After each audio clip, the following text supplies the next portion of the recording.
The doors of the emergency ward burst open like the building itself had been kicked from its hinges, and every single person in that room ran.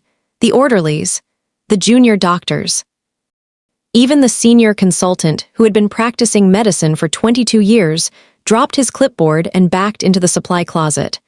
I heard the lock click. I heard his breathing on the other side of that door, fast and shallow, like a small animal hiding from something it could not name. I did not run. I do not know, even now, whether that was courage or simply the fact that my feet had forgotten how to move. Because what walked through those doors that night was not just a man. It was a warning dressed in human clothing, 6 feet of Korean underworld power, a black suit soaked through with someone else's blood, and in his arms, a boy. A teenage boy, pale as winter milk, bleeding from somewhere I could not yet see. The man's eyes swept the room like a security camera. Cold, measuring every corner, every shadow, every exit. And then those eyes landed on me. I was the only one left standing. My name is Amara Wanjiku Odhiambo. I am a registered nurse from Kisumu, Kenya. I had been working at that private hospital in Seoul, South Korea, for exactly 7 months, 2 weeks, and 3 days when that night happened. And that night changed everything. Let me tell you who I was before I became part of this story. I grew up in a yellow-painted house near the shores of Lake Victoria, where my mother kept a small garden of sukuma wiki and tomatoes. And my father repaired fishing nets every evening while the sun bled orange across the water. We were not wealthy, but we were full of food when the lake was generous, full of each other when it was not. I was the second of 5 children, the serious one. The one who studied by candlelight when the electricity cut out, which was often. The one who wrapped bandages around my younger siblings' scraped knees so carefully that my mother used to say, "Amara, God made your hands for healing." I believed her. I worked hard. I got my nursing degree from Kenya Medical Training College in Nairobi. I worked 2 years in a public hospital in Kisumu, where we sometimes had 3 patients to 1 bed and not enough gloves. I saved money. I applied for positions abroad. I dreamed of London. Honestly, I think most Kenyan nurses dream of London first, but the opportunity that came was Seoul. A private hospital called Hansung Medical Center was recruiting internationally trained nurses. The salary was 3 times what I earned in Kenya. The contract included housing, language classes, and 2 years renewable. I prayed about it. My mother cried. My father was quiet for a long time, and then he said, "Go." The lake does not stay in one place. It moves where it needs to go. I took that as his blessing. I arrived in Seoul in February, and the city was extraordinary. Towers of glass and light leaning toward the sky with ambition.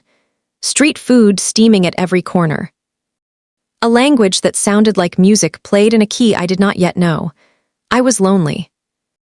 Deeply, quietly lonely, in the way that only immigrants understand, surrounded by millions of people and completely invisible. I learned basic Korean. Annyeonghaseyo, gamsahamnida. Muljuseo, water please. I practiced alone in my apartment, using a notebook and an app on my phone. The other nurses at Hansung were mostly Korean, and a few Filipino women who had been there for years and formed their own quiet community. They were kind to me. But kindness in a hospital is something you give in small doses between crises. I was 7 months in when the doors burst open. 7 months of learning to be invisible. Learning to move through a world not built for me. Learning to do my job with excellence in the hope that excellence would be enough to make people see past the color of my skin, the accent in my voice. The way I sometimes paused before speaking, because I was translating inside my head. 7 months, and then Park Joonseo walked into my emergency room carrying his dying son. His name, I would learn later, was Park Joonseo. But that night, in those first minutes, he was simply the most frightening man I had ever seen. He was perhaps 45. His face was the kind that must have been beautiful once. Sharp jaw, high cheekbones, deep-set eyes that held intelligence like water holds light. But something had happened to that face over many years. The softness that young men carry had been pressed out of it, replaced by something dense and unyielding, like wood slowly turned to stone. The blood on his suit was not his own. I could see that immediately, no visible wound, no favoring of any limb, no pallor of shock. The blood belonged entirely to the boy in his arms. Ka dawadusiya enus, he said, help me, just those 2 words. And the way he said them, this powerful, terrifying man, there was something cracked open in the sound of it. Like watching a mountain try to ask for water, I moved. I do not know which part of my training took over, probably all of it. I crossed the room and assessed the boy with the automatic calm that nurses are trained to perform even when the heart is hammering. Gunshot wound, left side of the abdomen. Entry wound visible, no exit wound on initial inspection. Active bleeding, but the boy was conscious, which meant something vital had been missed, at least for now. His skin was cold and damp. His pulse was rapid and thread-thin. This boy had minutes, not hours. Put him on the table, I said. In English first, then Korean. Ka idi enus, ka chusya enus. Give him to me. The man stared at me. I think he was surprised. I had not run. I think he was surprised I was speaking to him instead of trembling. And I think, though I cannot be certain, that something in my eyes told him he could trust me, even though I was a stranger, even though I was black. Even though everything about me was different from everyone he had ever trusted in his life. He laid the boy down with a gentleness that did not match the rest of him. Like a man who had learned to be violent everywhere except in the one place that still mattered. His name, I asked. Junhyuk. His voice was gravel and control. Park Joonseo. He is my son. How long has he been bleeding? 20 minutes, maybe 25. Who did this? The man's jaw tightened. His eyes went somewhere dark and far away for just a second. Then that is not your concern. And I thought, you are right. Right now it is not. Right now my only concern is this boy. I worked. I called for what I needed through the intercom. The supply closet eventually opened, cautiously, and equipment was passed through the gap by hands that were not willing to come any closer to the man standing against the wall. The junior doctor, to his credit, eventually came out. I think he came out because he saw me working and felt ashamed. We stabilized Junhyuk. It took 40 minutes that felt like 400. There was a moment, somewhere in the middle, when the boy's blood pressure dropped to a place that made my chest go cold and tight. I looked up at Park Joonseo and saw on his face the most naked thing I had ever seen on any human being. Fear, pure and absolute. Not the fear of a man afraid for himself, but the fear of a parent watching the possible end of the only person on earth he loves unconditionally. That look, I have never forgotten it. Junhyuk stabilized. The surgeon arrived and took over. They wheeled the boy into the operating theater, and then there was silence. Park Joonseo stood in the emptied emergency room. His hands were covered in his son's blood. He did not know what to do with them, I could see that. He held them slightly away from his body, like they belonged to someone else. I brought him a bowl of warm water and a cloth. He looked at the bowl. He looked at me. And something in his face shifted, not much, not dramatically, just a small movement, like a very heavy door moving 1 centimeter on its hinges. It had not opened, but it had moved. Gamsahamnida, he said quietly, thank you. Sit down, I said. You are going to wait, and waiting is easier sitting. He sat. He stayed at the hospital for 11 hours. I was not supposed to interact with him after my shift ended. But my shift ended, and I sat in the corridor outside the surgical ward anyway, because something would not let me leave. Around 3 in the morning, Joonseo came and found me. He sat beside me on the hospital bench. Not close, there was the appropriate space of strangers between us, but he sat. And after a long silence, he asked the question I had been waiting for. Why did you not leave? The others left. I considered giving him a professional answer about duty and patient care. Instead, I said the true thing, which surprised me even as I said it. Because your son needed someone to stay, and I was the one who was there. He was quiet for a while. The corridor hummed with the low sounds of a hospital at night, the distant beeping of monitors, the soft squeak of nurses' shoes on linoleum. The particular hush of a building full of people fighting for their lives. "I have not said thank you to many people," he said finally. "I have not needed to." "I know," I said. He looked at me sharply. "What do you know about me?" "Nothing specific. Only what your presence says. Men who are thanked easily do not carry themselves the way you do." He studied me for a long time, and then, unexpectedly, something moved at the corner of his mouth. Not quite a smile, the idea of one visiting briefly. "You are very direct," he said. "I am a nurse," I said. "We do not have time for anything else." Junhyuk survived the surgery. The bullet had missed every critical structure by margins. The surgeon called either skillful shooting or extraordinary luck. I privately thought it might have been something else entirely, the kind of grace that sometimes steps between a boy and the end of his story. Joonseo found me before he left the hospital. Junhyuk was in recovery, unconscious, with color returning slowly to his face. "I remember people who stay," Joonseo said quietly. Then he left. He came back 2 days later. Not as a patient or family member. He came at the end of my shift and waited outside the hospital entrance, standing beside a black car that cost more than I would earn in 5 years. He held a small box wrapped in dark paper. I almost walked past him. "My son asked me to bring this," he said. He said the nurse with the African accent was the one who saved him. Inside the box was a small carved wooden elephant, beautifully detailed. I looked up at him, questioning. He researched. Something in Joonseo's voice softened, talking about his son. He said elephants are important in African culture. He wanted to give you something from your world. A 16-year-old boy, recovering from a gunshot wound, had researched African cultural symbols to find the right way to say thank you to the woman who had stayed.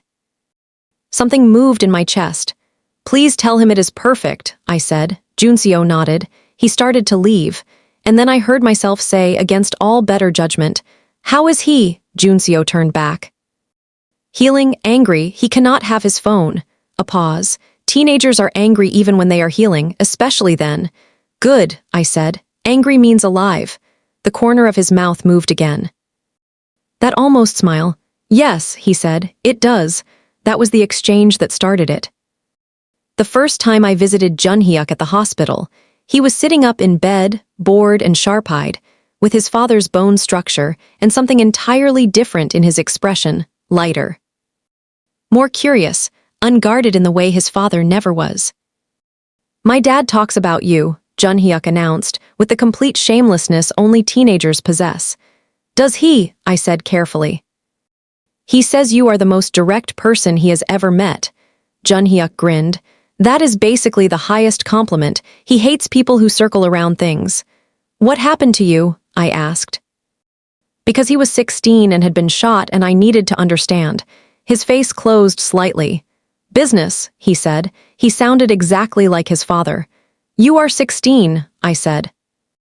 "In my family, that is old enough." That sentence stayed in me for days. The complications began, as they always do, not with the man himself but with everyone around him. I am not naive. I knew what was happening between Joonseo and me. I knew what the warmth in his voice was, what it meant that he found reasons to be near me. I also knew what the whispers said about him. The nurses talked. The hospital administrator had pulled me aside the morning after Joonseo's arrival. Pale and sweating, speaking urgent Korean, I only partially understood but fully felt, "Be careful. This man is not safe. Do not become involved." I understood the warning. I understood it every time Joonseo stood outside that hospital and found a reason to speak to me, and his voice was 3 degrees warmer than the time before.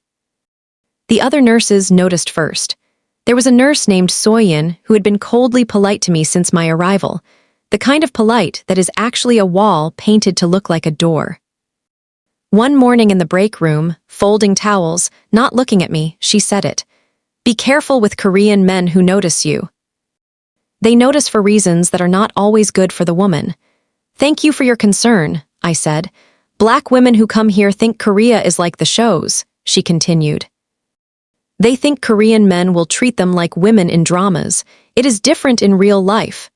I put down my chart. "Soyeon SSI," I said, using her name with the formal suffix she had never offered me. I am a registered nurse who graduated top of my class and has worked in underfunded hospitals with more grace than most people manage in fully equipped ones. I do not watch dramas to understand my own life. I live my own life, thank you. I picked up my chart and walked out. But I walked to the supply closet first and sat in the dark for 3 minutes. Because the words had cut somewhere real, and I needed to let the bleeding stop before I could go back out and be professional.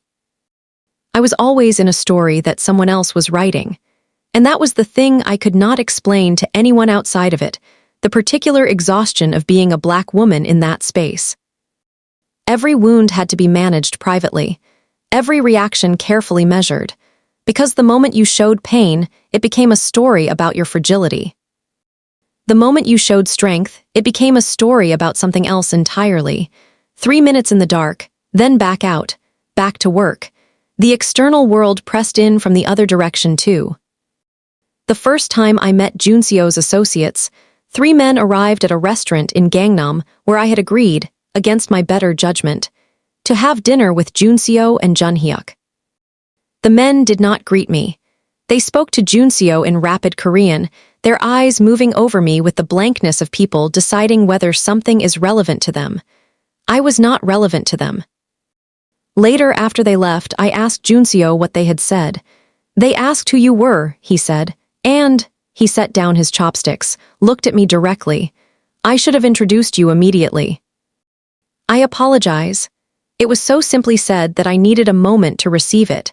Men like Joonseo did not redirect or justify. He had simply seen that he was wrong and said so. Then he reached across the table and placed his hand briefly over mine. Not romantic, deliberate. The gesture of a man making a decision. Next time, he said, you are introduced first. Junhyuk, sitting across from us, pretended to study the menu very carefully, but he was smiling. From Kenya, my mother called on a Thursday evening. She had heard, rumor travels faster than planes between family members, that I was involved with a Korean man who was dangerous. Amara, her voice was the one she used when I was 10 and had broken something valuable. What are you doing? Mama, a criminal. You went to Korea to save lives, and now you are giving yours to a criminal. He is not, I stopped, because I could not complete that sentence with full honesty, and I would not lie to my mother. Your father says nothing, she continued, but his silence is very loud, Amara. You know what his silence means. I knew. My father's silence meant he was afraid and did not know how to say it without breaking something between us. I am safe, I said. I am careful. Safety is not only about your body, my mother said quietly. It is about your soul. It is about who you become when you stand beside certain people. You absorb things, Amara. You always have. Since you were small, you absorbed the feelings around you. Be careful what you are absorbing now. After I hung up, I sat at my apartment window and looked at the Seoul skyline for a long time. The city sparkled, indifferent and magnificent. I thought about my mother's garden, about the smell of rain on Lake Victoria, about the way the light is different there, warmer, slower, like it has nowhere urgent to be. I missed home with a physical ache that surprised me, even after all these months. And yet there was something here that had begun, tentatively, impermanently, to feel like belonging. Not in the hospital corridors. Not in the streets where I was still sometimes stared at, still sometimes navigating the particular exhaustion of being visibly foreign in a homogeneous space.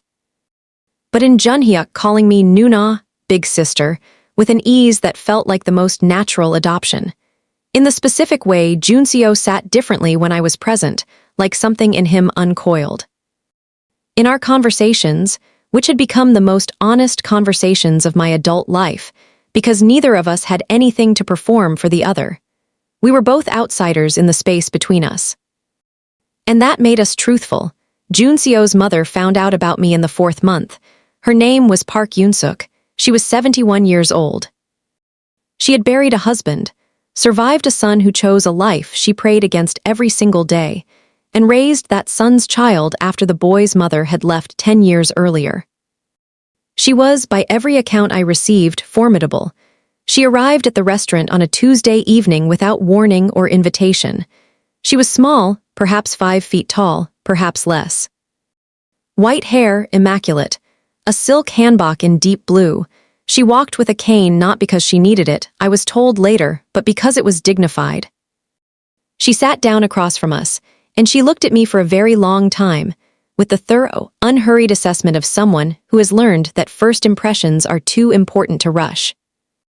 Then she spoke to Joonseo. I sat with it the way you sit with weather. You cannot argue with weather. You can only decide how to stand in it. I watched her face throughout.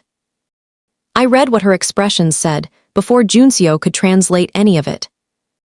The set of her jaw when she looked at me, not hatred, but the particular hardness of a woman who has protected something precious for a long time and is not ready to stop.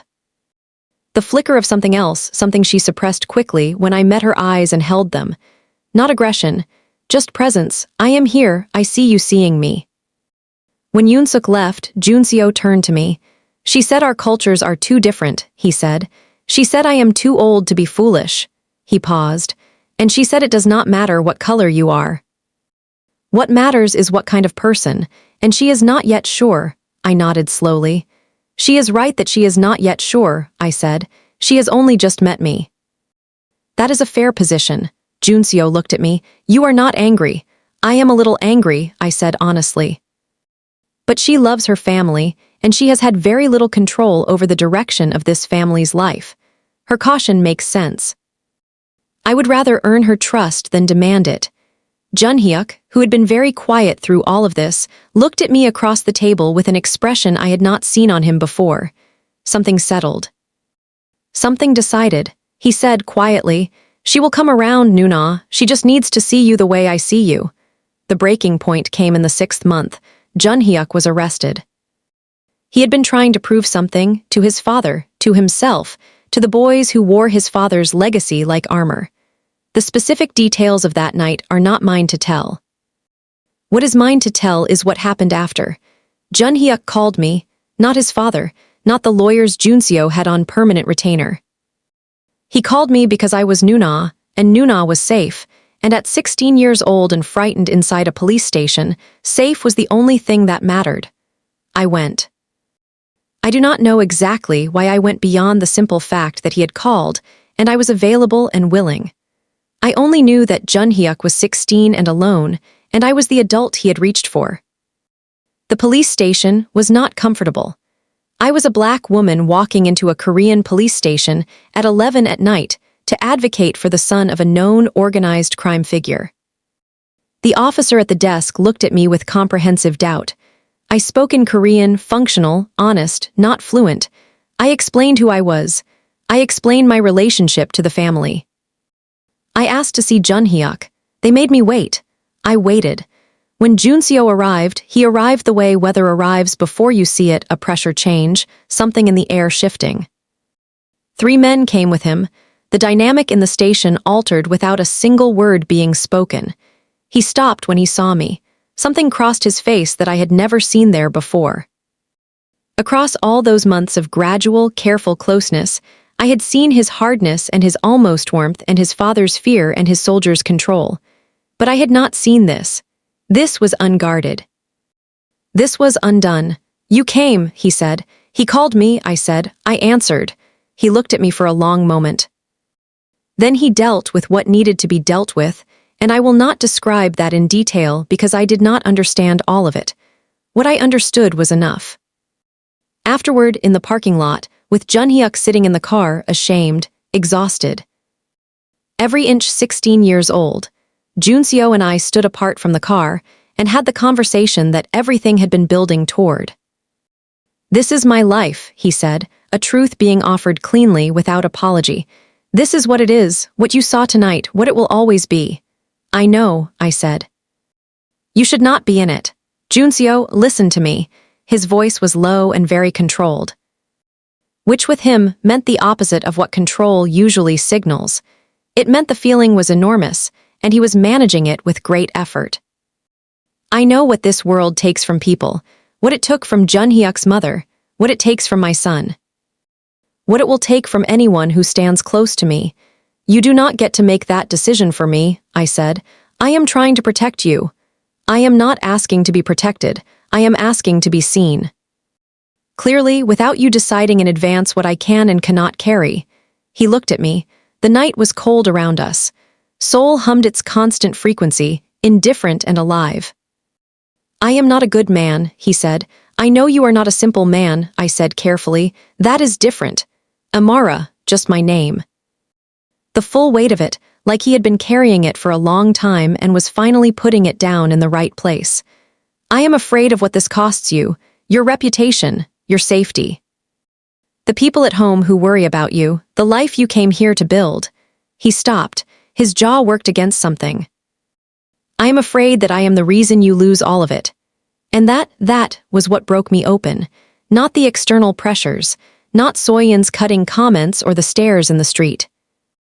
Not Yoonsuk's cool evaluation or the police station or the blood on his suit or the whispers in hospital corridors. It was him, seeing me, knowing what I had paid to stand where I was standing. Naming it, not using it as a reason to hold me closer, but offering it back to me as something I was free to walk away from. I cried.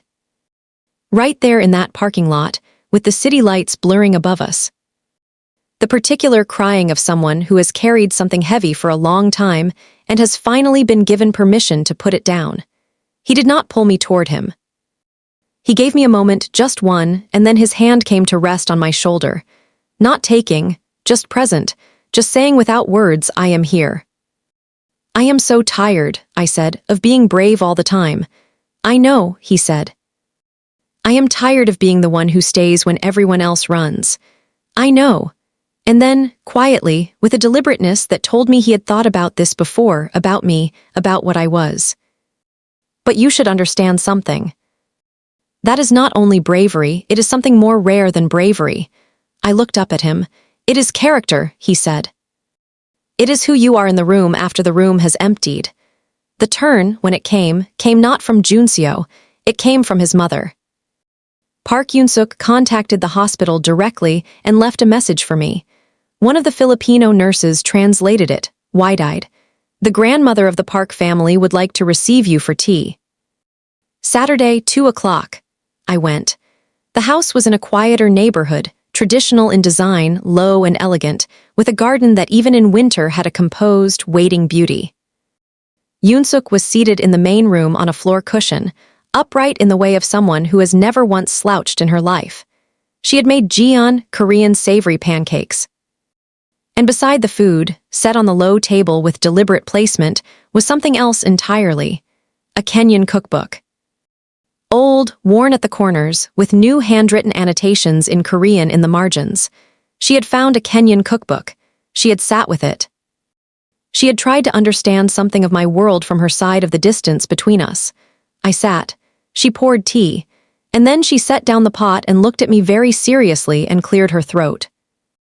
She had clearly rehearsed what came next. I could see it in the small straightening of her posture, the way she gathered herself. And then in the most careful, serious, beautifully imperfect voice I have ever heard. Karibu nyumbani, welcome home. My hand went to my mouth. She watched me with her evaluating eyes, and then she nodded, satisfied, I think, with the impact. Because Park Joonseo was a woman who understood impact. She had asked Junhyuk to teach her that sentence. This 71-year-old Korean grandmother had learned Swahili to say welcome home to the Kenyan woman her son could not stay away from. We sat together for 2 hours. Her English was perhaps 40 words. My Korean was functional but far from fluent. We navigated the distance between us, in fragments and gestures and photographs on my phone. There was one moment when we both independently reached for our translation apps, typed the same feeling in our different languages, and then compared the results and found them both so hopelessly inadequate, so incapable of holding the actual thing we were trying to say to each other, that we looked at each other and we laughed. Really laughed. Two women from opposite ends of the earth, finding the same absurdity at the same moment, releasing something into the air between us that had been held too tightly for too long. We were different in every visible way, And underneath all of it, entirely the same. Before I left, she held my hands in both of hers at the door. Her hands were small and strong and warm. She spoke quietly, and I photographed her words and translated them on the walk back to the subway. They said, "My son has spent 20 years being hard because he believed the world required it. You make him remember that some things require softness. Do not stop making him remember. I did not marry Park Joonseo. What happened between us is both smaller and larger than a wedding. It is the kind of thing that does not fit inside a single ceremony or a single word.